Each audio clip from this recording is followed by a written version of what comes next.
기도하시겠습니다. 아버지 하나님, 오늘 또 아버지 하나님 우리에게 이사야 선지자를 통해서 주신 이사야 1장 1절에서 22절 앞에 20절 앞에 우리가 섰습니다. 아버지 하나님, 오늘 또 성령님으로 조명하여 주시옵소서. 우리가 너무 죄로 인하여 마음이 어두워져 가지고 하나님의 말씀을 받기가 참 어렵습니다.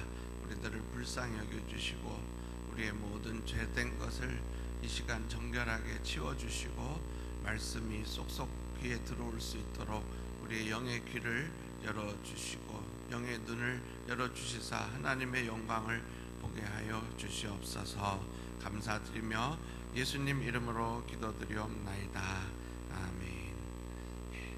우리 사랑하는 여러분, 이사야 선지자는 이사야 후 여호와 그는 구원이시다 라는 이름을 가지고 있습니다.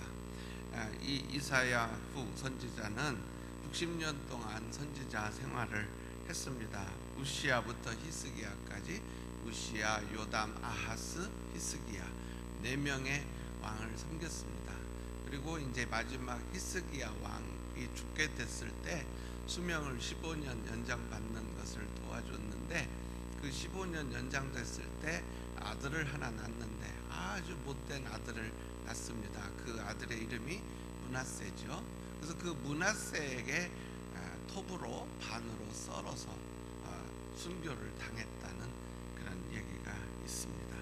그래서 우리 사랑하는 여러분, 우시야, 요담, 아하스, 히스기야 그 4명의 왕을 60년 동안 선지자로서 보필했던 이 이사야 선지자가 예루살렘의 타락을 고발하고 임박한 하나님의 심판을 예언한 책이 바로 이 이사야서가 되겠습니다. 이사야서는 66장까지 있는데 앞에 39장, 39장은 하나님의 심판을 노래하고 있고요. 그리고 뒤에 27권, 어쩌면 그렇게 공교롭게도 구약 숫자하고 신약 숫자하고 그렇게 일치하는지요. 66권 중에서 앞에 39장은 하나님의 심판, 뒤에 27장은 마치 신약 성경처럼 하나님의 그 회복을 노래하고 있습니다. 그래서 이사야 선지자가 활동했던 나라는 어딘가 우리 한번 잠깐 파워포인트를 볼 수 있으면 봤으면 좋겠어요. 저기 이제 북왕국은 파란색으로 되어 있고 남왕국은 노란색으로 이제 되어 있습니다. 그래서 남왕국 유다는 정말 보잘것없죠. 남왕국 유다는 땅도 좁지만 전부 산악지대입니다. 그리고 사막 아니면 산악이죠. 그렇게 해서 실제로 남왕국 유다는 겨우 2지파, 유다 지파하고 베냐민 지파로 구성이 되어 있고요. 저 북왕국 이스라엘은 10지파로 되어 있습니다. 그리고 레위 지파는 이제 양쪽에 골고루 흩어져 있죠. 그래서 남왕국은 결국 유다 지파, 베냐민 지파, 그리고 레위 지파로 구성이 되어 있고, 북왕국은 10지파, 에브라임, 므낫세, 이렇게 갓, 이렇게 해서 그 북왕국은 10지파 플러스 레위 지파로 구성이 되어 있습니다. 그래서 우리 사랑하는 여러분, 이제 이사야 선지자는 저 남왕국 출신 선지자입니다. 그래서 이제 아까 맨 처음 이사야가 섬겼던 임금님이 우시야 왕이라고 하는데, 이스라엘이 만든 기관총 이름이 우지 기관총이죠. 아주 짧아가지고 이렇게 방아쇠를 당기면 넓은 면적에 순식간에 많은 총알을 퍼붓는 총이 우지인데, 그 우지라는 말이 힘이라는 뜻입니다. 힘. 그래서 우지야 하면은 여호와는 힘이시다 이런 뜻이죠. 그래서 이제 우지야 임금님이 통치하셨을 때 정말 이스라엘이 힘 있는 나라가 돼가지고 아주 번영했어요. 돈을 엄청 벌었어요. 이스라엘이 돈이 팡팡 들어오는 나라가 됐죠. 그리고 그 다음 우지야가 이제 문둥병이 생겨가지고 별궁에 가뒀잖아요. 그 우찌야가 문둥병 걸리고 이제 그 아들 이제 그 요담이가 왕을 할 때는 또 나라가 아주 돈이 많이 들어왔습니다. 그래서 우찌야 요담 그 두 왕의 시대에 이스라엘이 엄청 요즘 세상 말로 하면은 떴어요. 돈을 많이 벌고 그러니까는 이제 사람들이 어떻게 됐느냐, 하나님을 잊어먹은 거예요. 하나님을 잊어먹고 그리고 착취하기 시작하는 거예요. 그러니까 빈익빈 부익부 현상이 엄청나게 나타나게 되는 거죠. 그러면서 예배 생활이 총체적으로 타락하게 되고, 이제 오늘 방금 읽은 말씀처럼 우리 하나님께서 제발 예배 좀 안 드렸으면 좋겠다, 손에는 피가 가득해가지고 무슨 예배냐 할 정도로 갑이 을한테 횡포를 부리는 그런 나라가 되어버렸습니다.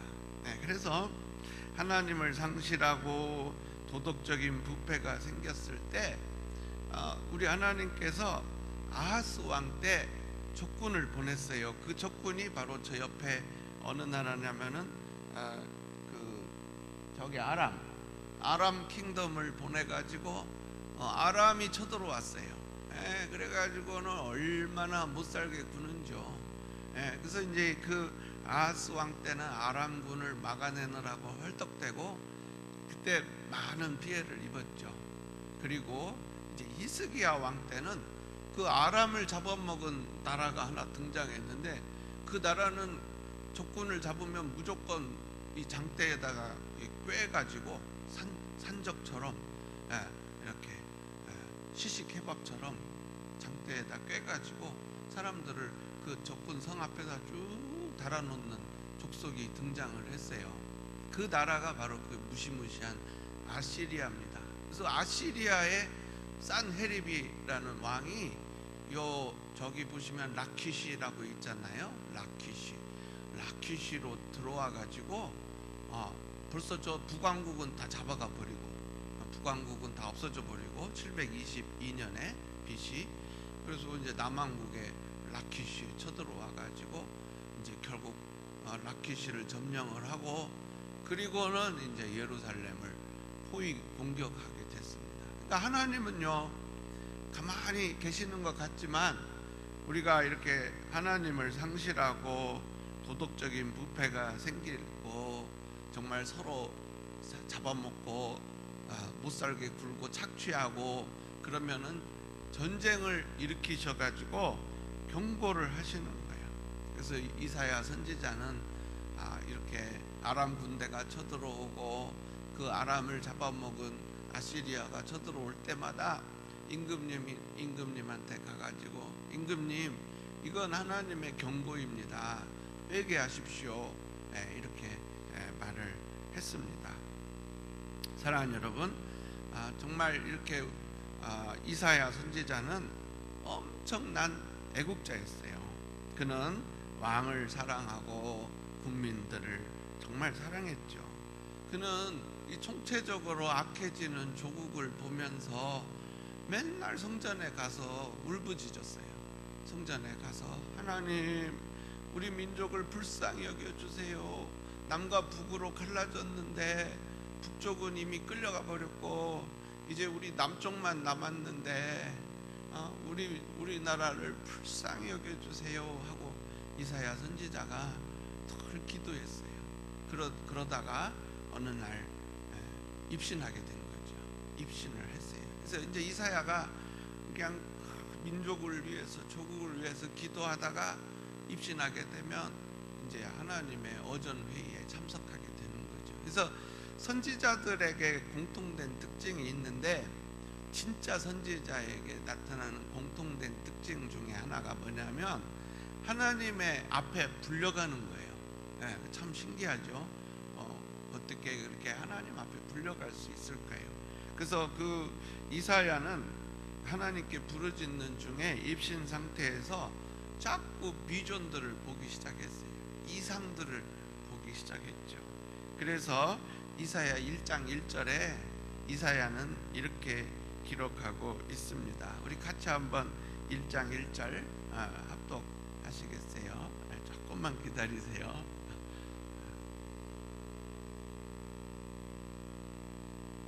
네, 아닌데 그게 아닌데.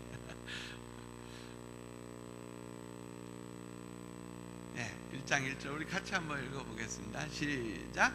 유다 왕 우시아와 요담과 아하스와 히스기야 시대에 아모스의 아들 이사야가 유다와 예루살렘에 관하여 본 계시라.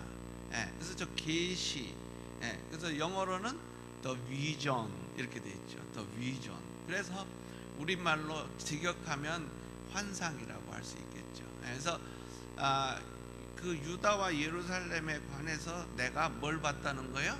환상을 봤다. 비전을 봤다. 그래서 이제 그 비전들을 모아놓은 책이 이사야입니다. 그러니까 이사야가 60년 동안 활동을 했으니까 1년에 한 챕터씩만 기록을 해도 60장까지 쓸 수가 있잖아요. 그러니까 비전이 늘 이렇게 오는 게 아니고 어쩌다 한 번씩 이렇게 오는 거죠. 띄엄띄엄. 그럼 한꺼번에 뭐 6개, 6장, 7장을 받아서 쓰는 거죠. 또 어쩔 때는 거의 막 10년 동안 아무 비전이 없을 때도 있겠죠.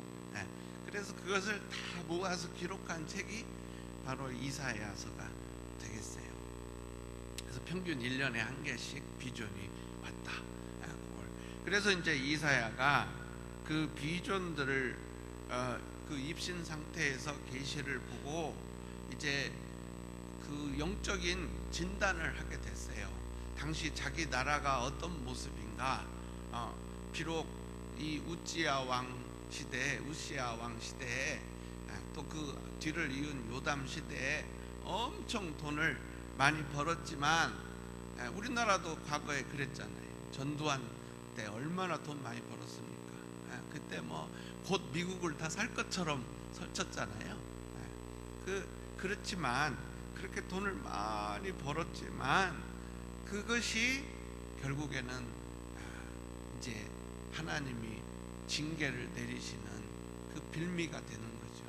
그 풍요 속에서 서로 이웃을 착취하는 거죠. 그렇게 해서 이제 이사야는 그 하나님 앞에 불려가 가지고 그 하나님의 그 심정을 배우게 됩니다. 그게 이사야 6장 8절이에요. 우리 같이 한번 이사야가 하나님의 어전 회의에 가서 들은 소리를 우리 다 같이 한번 읽겠습니다. 시작. 내가 또 주의 목소리를 들으니 주께서 이르시되 내가 누구를 보내며 누가 우리를 위하여 갈꼬. 그때 내가 이르되 내가 여기 있나이다 나를 보내소서 하였더니. 그러니까 하나님의 어전 회의에 참석을 하면 저 아버지 하나님, 아들 하나님, 성령 하나님 세 분이 탄식하는 소리를 듣게 되는 거죠. 갈 사람이 없는 거예요. 다 동화돼 가지고 똑같이 사는 거예요. 똑같이 세상에 푹 빠져 가지고 그 번영을 같이 즐기고 이웃을 미워하고 착취하고 그러면서 사는 거죠.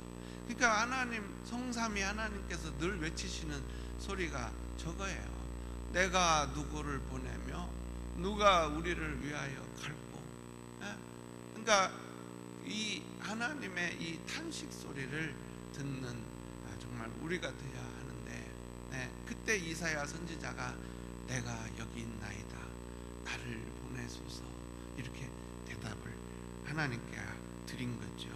그래서 오늘 이제 이사야 1장에 보면은 이사야는 그 시대를 고발하는 검사가 돼가지고 이 대자연이라는 하나님의 법정에서 이제 재판장으로 우리 하나님을 모시고 이제 피고로서 이스라엘을 앞에다 놓고 유다를 앞에다 놓고 이제 증인들을 썸몬하는 거예요. 증인들, 저기 2절이 바로 증인을 부르는 소리입니다. 근데 증인이 누구냐? 하늘이고 땅입니다. 그러니까 이 하늘이 온 국민의 그 죄된 소리를 들었죠. 죄된 행동을 봤죠. 이 땅이 온 국민의 죄된 행동과 죄된 언행을 다 들은 거예요. 그 피를 흘리면 그 피가 땅으로 떨어지잖아요. 그래서 이사야는 이 하나님의 법정에 검사장이 돼가지고 공소장을 낭독하는 게 바로 오늘 2절에서 20절까지가 공소장 낭독이 되겠습니다. 그래서 우리도 한번 하나님의 특별 검사가 돼가지고 우리도 이 2절을 한번 같이 낭독하도록 하겠습니다. 시작. 하늘이여 들으라, 땅이여 귀를 기울이라.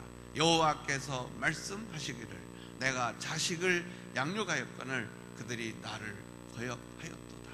저기서 그 자식이 바로 이스라엘 유다입니다. 이스라엘 유다.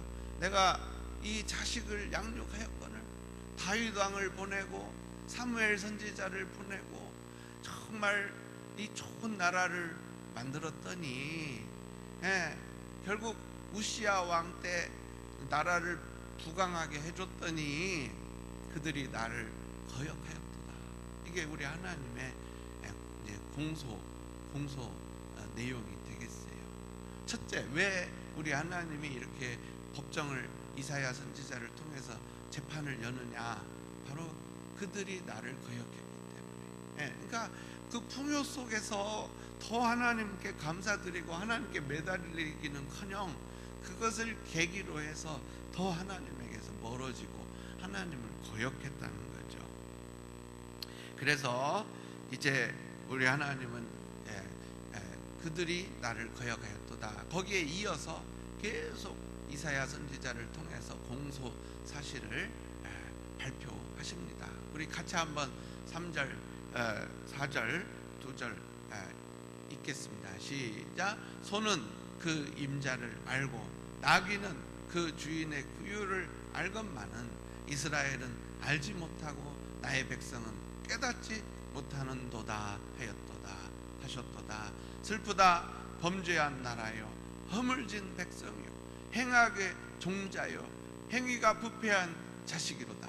그들이 여호와를 버리며 이스라엘의 거룩하신 이를 만홀히 여겨 멀리하고 물러갔도다. 그래서 하나님을 만홀히 여겼다. 저게 굉장히 무서운 죄죠. 그러니까 하나님을 만홀히 여기는 죄는요, 그건 심령이 가난하지 못하다는 증거예요. 만약 우리의 심령이 가난하다면 범사에 하나님을 인정하고 범사에 하나님의 은혜를 구하죠. 그러나 하나님을 만홀히 여기면 하나님을 나의 일상에서 배제해버립니다. 그게 다 그 당시도 그렇지만 지금도 그런 일이죠. 그래서 제일 큰 죄는 첫째, 하나님을 만홀히 여긴 죄가 제일 크다. 우리 한번 제일 큰 죄는 하나님을 만홀히 여긴 죄다. 한번 크게 한번 선포합시다. 시작.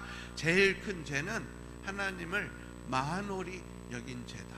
그래서 하나님을 만홀히 여기고 하나님에게서 멀리하고 하나님에게서 떠나버렸다. 이거죠.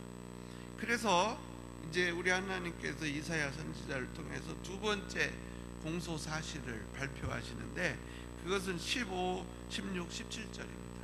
그래서 이 15, 16, 17절에 보면은 왜 이 특별 검사를 세워가지고 하나님이 재판정을 여시고 이렇게 이사야 선지자로 하여금 공소장을 낭독하게 하느냐?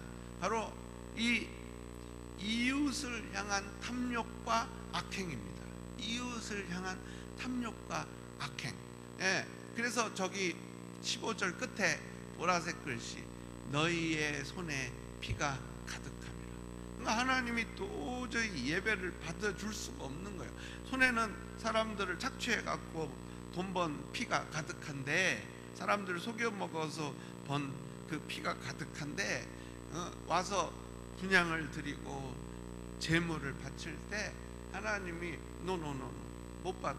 내가 그 기도 받을 수 없어. 저기 우리 15절 기도를 받을 수 없대요. 우리 같이 한번 15절 읽겠습니다. 시작. 너희가 손을 펼 때 내가 내 눈을 너희에게서 가리고 너희가 많이 기도할지라도 내가 듣지 아니하리니 이는 너희의 손에 피가 가득함이라. 그래서 이 사람들이 이웃을 착취하고 이웃에게 정말 나쁜 악행을 하는 거죠. 그래서 이제 사랑하는 여러분, 오늘 이 시대는 정말 어쩌면 그렇게 이사야 선지자가 활동하던 그 유대 나라 마지막 720년부터 이제 680년까지 이사야가 60년 동안 활동을 했는데요. 740년 죄송해요. 740년부터 680까지 60년 동안 활동을 했는데 그 740에서 680까지 그 60년하고 지금하고 얼마나 똑같은지요. 그래서 우리가 이 시대에 우리 하나님께서 우리 각자에게 요구하시는 게 그거예요. 제발 너희가 이 시대의 이사야가 되다오. 이게 우리 하나님이 우리에게 요구하시는 거죠. 하나님께서는 우리를 이 시대의 선각자로 사용하기를 원하십니다. 그래서 오늘 우리 사랑하는 여러분 한 분 한 분이 정말 이 시대의 이사야들이 되시길 간절히 바랍니다. 그래서 세상을 향해서 이 16, 17절을 우리가 선포해야 해요. 우리 같이 한번 선포하는 마음으로 16, 17절을 읽겠습니다. 시작. 너희는 스스로 씻으며 스스로 깨끗하게 하여 내 목전에서 너희 악한 행실을 버리며 행악을 그치고 선행을 배우며 정의를 구하며 학대받는 자를 도와주며 고아를 위하여 신원하며 과부를 위하여 변호하라 하셨느니라. 이게 바로 우리가 이 시대를 향해서 외쳐야 할 소리가 되죠. 그래서 우리 사랑하는 여러분, 지금 이제 제가 우리 성도님들하고 이렇게 저 친교실에서 이렇게 커피 마시면서 대화할 때마다 깜짝깜짝 놀라는 게 뭐냐면, 우리 성도님은 그냥 아무나 그냥 우리나라에 데려다 놓으면 대통령 하실 분들이에요. 다 얼마나 이 시대를 잘 읽고 계시는지 제가 깜짝깜짝 놀래고 있습니다. 그래서 우리가 이 시대를 성경의 눈으로 보고 파악을 해야죠. 그래서 이 시대를 성경이라는 그 현미경으로 들여다봐야 해요. 성경이라는 현미경으로 이 시대를 자세히 들여다보고 말씀에 비추어서 판단을 해야죠. 또 성경이라는 망원경으로 멀리 봐야 해요.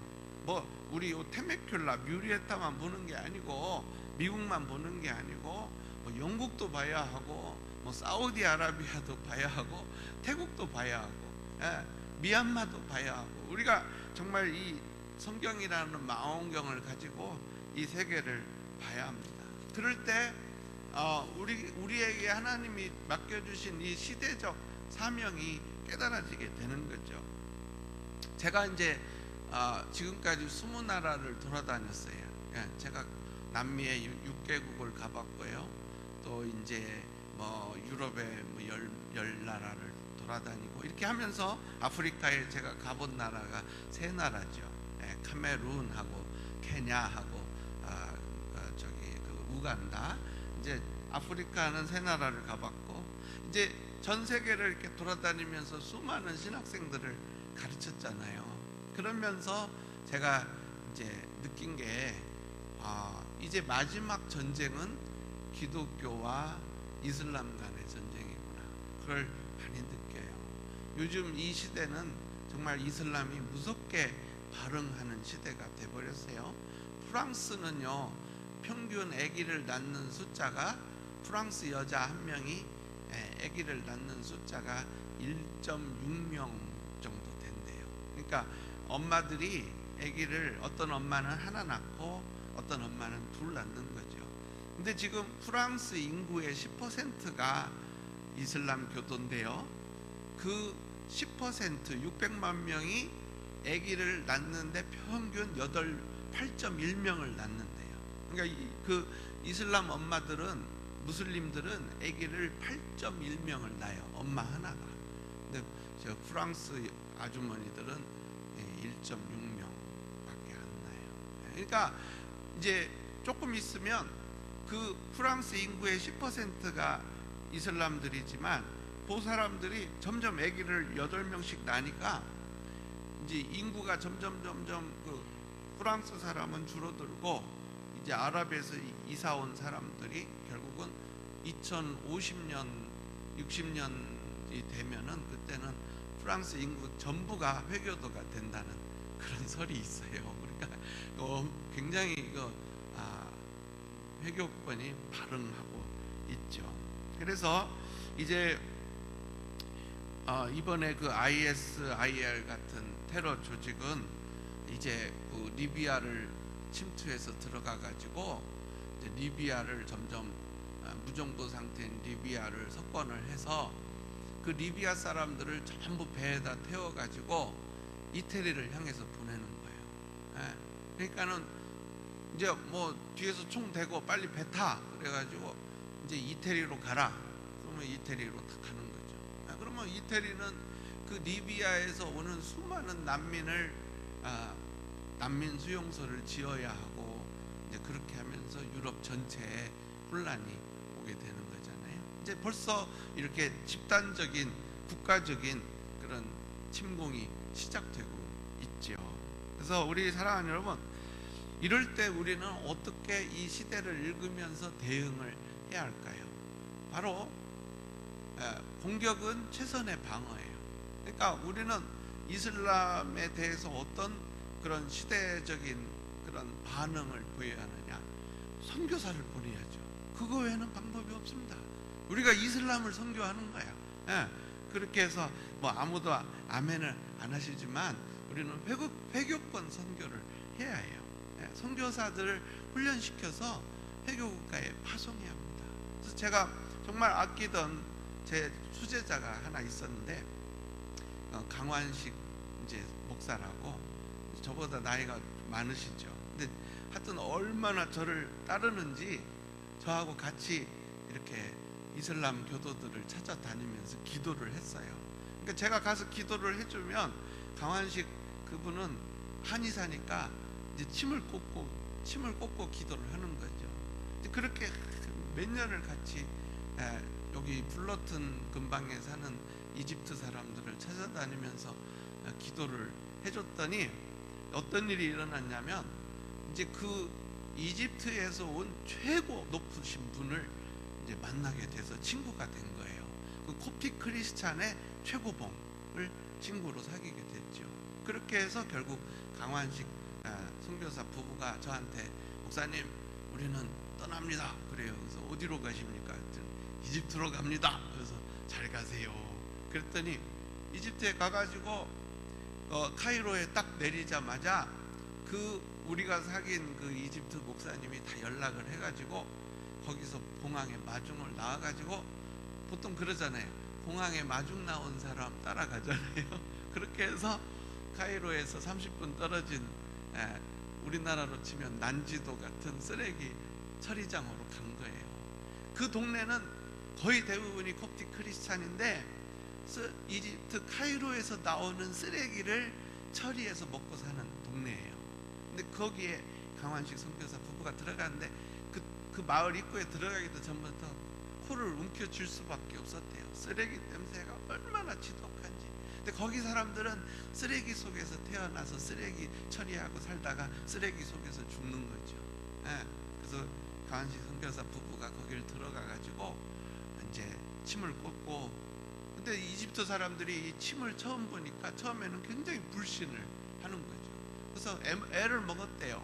그래서 이제 침을 꽂아주고 설득을 해가지고 이거 좋은 거다, 이거 하면 낫는다 설득을 하고 이제 침을 꽂고 기도를 하는데 그냥 병자들이 벌떡벌떡 일어나는 거예요. 그렇게 해가지고 결국 지금은 아주 이집트의 10세기경에 우리 기독교인들을 다 붙잡아다가 이제 목에다 칼을 대고 성경에 보니까 이 산더러 움직이라 하면 움직인다고 했는데 너희들 저 산을 움직여봐 그랬대요.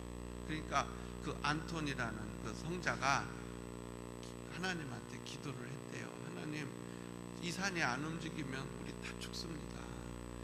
어떻게 좀 도와주세요 하자마자 그 산이 전체가 움직이면서 어마어마하게 큰 우리 이 예배당의 수십 배 되는 동굴이 생겼어요.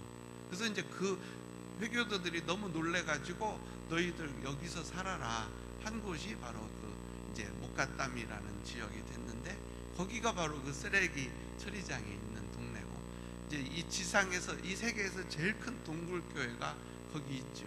그렇게 해서 지금 그 수많은 모슬렘들이 거기에 수요일 열린 예배에 오는데 맨 앞자리 한 5, 60석을 모슬렘들을 위해서 만들어 준대요. 근데 예배를 드리는 중에 귀신이 막 드러나는 거예요. 그래서 막 모슬렘들이 막 귀신이 드러나가지고 막 예배 시간에 막 앞에서 막 아우성을 치면 꼭 강환식 선교사를 부른다네요. 그럼 강환식 선교사가 가가지고 안수 기도를 해주고 그러면 귀신들이 다 떠나고, 그렇게 해서 그 모슬렘들이 싹 예수를 믿게 되는 거예요. 매주 수요일마다 40명, 50명씩 예수를 믿게 되는 거죠. 근데 이분들이 세례를 받고 싶다고 하는데 세례를 줄 수가 없는 거예요. 그러니까는 이제 새벽 3시에 세례를 주는 거예요. 그것도 여러 명 한꺼번에 못 주고 1대1로 주는 거예요. 그렇게 해서 매일 새벽 3시마다 그 목갓담 그 동굴교회에 물을 받아놓고 거기서 모슬렘들을 세례를 주는데, 그 세례 받은 그 순간부터 그 사람은 도망자가 된다는 거예요. 그래서 도망 다니는 거예요. 가족들이 그 사람 보면 죽여버리니까, 기독교로 개종하면 죽여버린대요. 그러면 그 사람들을 다 데려다가 1대1 양육을 하고 성경 공부를 시켜가지고 지금 리비아로 보내려고 하고 또 다른 회교 국가로 선교사로 파송하려고 해요. 그러니까 지금 이렇게 회교권 선교의 길이 열렸는데 너무너무 감사하죠. 하여튼 그 매주 개종하는, 기독교로 개종하는 사람들을 전부 선교사 훈련을 시켜가지고 회교 국가로 파송한다. 이게 이제 이번에 새로 강환식 목사님 4분이 오셔가지고 저한테 알려준 정말 회교 선교의 그 비결이죠. 그래서 우리 사랑하는 여러분, 이제 우리는 회교권 선교를 위해서 더 뭉쳐야 해요. 선교사들을 파송해야 해요. 그래서 제가 그 아랍어를 이번에 새로 저희 학교에 개설을 했습니다. 그래서 우리 교회에 우리 김우선 집사님이 이 사우디아라비아 말을 최고로 잘하는 분이에요. 그 얼마나 사우디아라비아 말을 잘하시는지 이렇게 거기에 그 외국어 대학교에서 따로 이렇게 특별히 이렇게 공부를 시킨 분인데, 김우선 집사님한테 하여튼 사우디 아랍어를 우리가 배울 수가 있죠. 그렇게 해서 이제 선교사들 파송하는 게 최고의 전법이다, 최고의 전략이다. 그 다음에 이제 세계 경제가 지금 붕괴하고 있습니다. 그래서 요 우리 1장 7절 8절 여기 보시면 이제 세계 경제가 붕괴하는 모습이 나오고 있어요. 우리 7절 8절 7절만 같이 한번 읽어요. 시작. 너희의 땅은 황폐하였고 너희의 성읍들은 불에 탔고 너희의 토지는 너희 목전에서 이방인에게 삼켜졌으며 이방인에게 파괴된 같이 황폐하였고. 그래서 이제 지금 이 미국이 앞으로 경제가 일어날 것인가, 그 문제에 대해서 우리가 많이 생각해 봐야 해요. 여기 슬라이드에 보시면 이 미국 정부가 지고 있는 빚이 나와 있는데요. 지금 오바마 정부가 들어서기 전에 12트릴리온이었거든요. 12트릴리온. 그러니까 12조 달러의 빚이 이미 있었어요. 근데 지금 저 오바마 행정부가 들어와 가지고 12트릴리온, 저 빙산의 최고 꼭대기, 눈에 보이는 빚이 12조 달러였는데요. 저게 지금 20조 달러로 늘어났어요. 그리고 저 안 보이는, 눈에 안 보이는 저 어마어마하게 큰 빚이 미국 정부에게 있는데 저게 다 합치면 118조예요. 118조. 그러니까 여러분 그냥 1조 원 하면은 1000분의 1이잖아요. 근데 1조 달러 하면은 1000원 곱하기 1000원을 해야 하잖아요. 한국 돈으로 계산하면. 그러니까 이건 상상할 수 없는 큰 숫자죠. 그러니까 지금 미국 정부가 중국 정부에 지고 있는 빚, 그리고 일본 정부에 지고 있는 빚, 뭐 러시아 정부에 지고 있는 빚, 이런 것도 막 몇 조 달러예요. 다 합치면 4.5조쯤 돼요.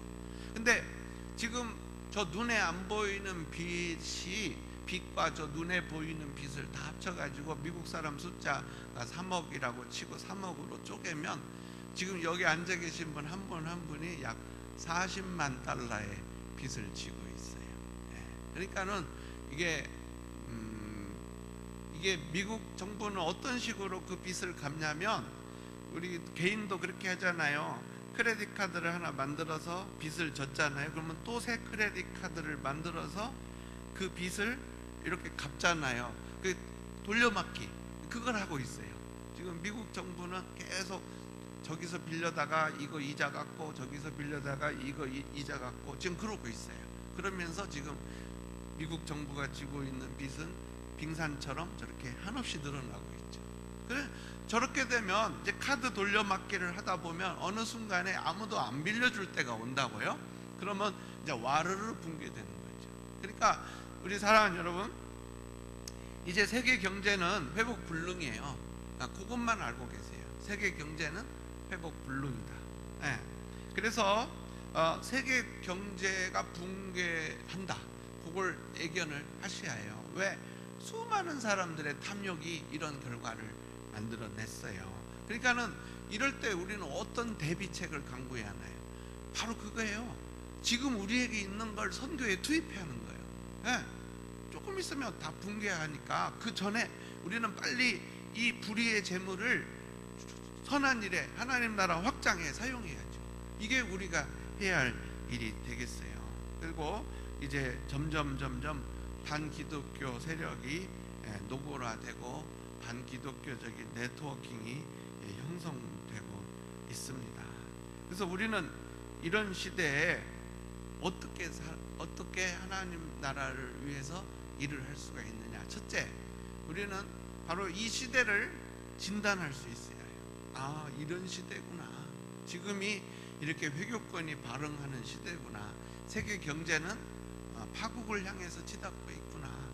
어차피 붕괴되는구나. 쌍둥이 건물 무너지듯이 무너질 수밖에 없구나.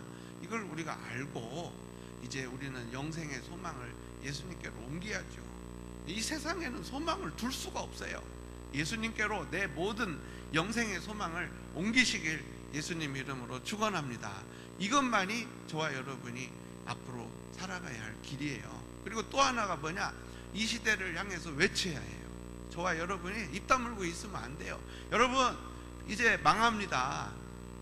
이제 이 세상은 불심판을 받게 됩니다. 그러니 빨리 천국의 소망을 가지십시오.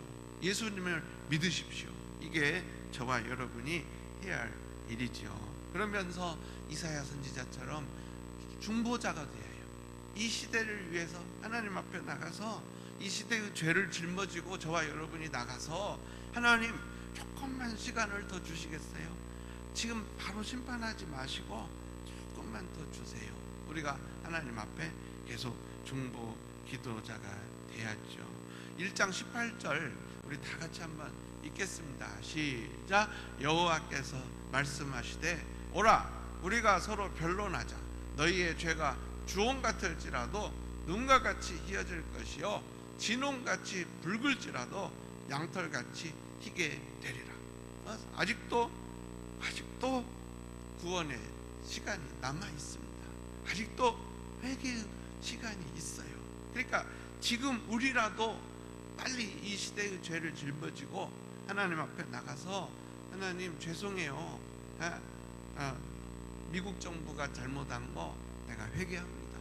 한국 정부가 잘못한 거 내가 회개합니다. 한국 사람들이 잘못한 거 내가 다 짊어지고 나왔습니다. 우리 조국을 용서해 주세요. 또 이 미국이 잘못한 거 내가 짊어지고 나갑니다. 이렇게 하면서 우리가 하나님 앞에 나가서 저기 우리가 서로 변론하자. 저게 우리가 어떻게 하나님하고 변론하겠어요? 그러나 우리가 하나님 앞에 나가서 회개할 수가 있죠. 그래서 우리가 하나님 앞에 나가서 회개하면 어떻게 해주신다고요? 너희의 죄가 주홍 같을지라도 눈과 같이 희어질 것이요 진홍같이 붉을지라도 양털같이 희게 되리라. 그래서 우리는 조금이라도 더 심판을 지연시키는 일에 저와 여러분이 나서야 할 줄로 믿습니다. 그래서 이 시대가 요청하는 의인, 이 시대가 요청하는 크리스찬은 과연 누구일까요? 바로 이 시대를 진단하고 이 시대를 이제 위에서 하나님 앞에 짊어지고 나가는 중보기도자가 바로 이 시대가 요청하는 사람이죠. 그래서 오늘은 전도의 날, 오늘은 구원의 날. 이제 조금 더 있으면 전도도 할 수 없는 시대가 오게 될 것입니다. 이렇게 우리가 이렇게 모여서 주일 예배 드릴 수 있는 것조차도 아주 힘든 시대가 오게 될 것입니다. 그러나 끝까지 인내하시고 끝까지 성령의 능력으로 이 시대를 짊어지시고 이 시대를 짊어지고 하나님 앞에 나가시는 이 시대가 요구하는 신자들이 되시길 주 예수님의 이름으로 축원합니다. 우리 한번 하나님께 영광의 박수 올려드리겠습니다. 할렐루야. 감사합니다.